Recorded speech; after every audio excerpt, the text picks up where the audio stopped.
昨受到这低压带影响，南部地区的雨水未处是用倒的共款，各地头也拢传出灾情。也因为这雨水正高，河南台湾上界大水库闸门水库，这2年来头一届，因为这水已经填满满，要放瓜水。若讲到这礼拜呢，各地头天气有变较稳定，不过过到了后，也是要注意西北雨，特别是山区。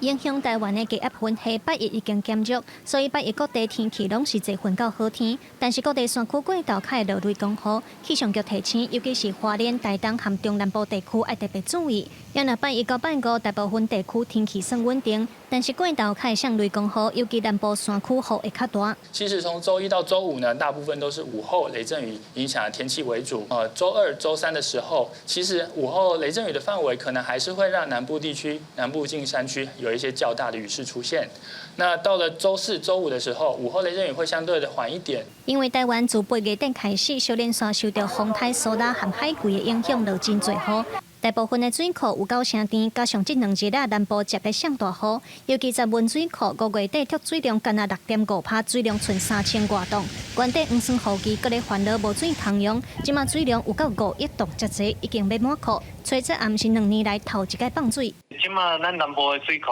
拢差不多拢满，所以咱一季做每年的一季做迄个球啊，咱的球啊的用水，啊，做咱台南地区。 遮的这个用水哦，都应该是小可已经拢特动，伫每年3、4月进前吼，咱拢会当较放心。根据水利署的统计，目前全台湾的水库侪拢要填，未来嘛有放水的需求。水利署副署长王杰峰表示，水库要放水进前1点钟，拢会透过广播发通知单去互公所和里长，先通知住伫水尾的民众放水的时间，提醒大家唔通去到溪边，避免发生危险。记者卢尚如、林旭凯台北报道。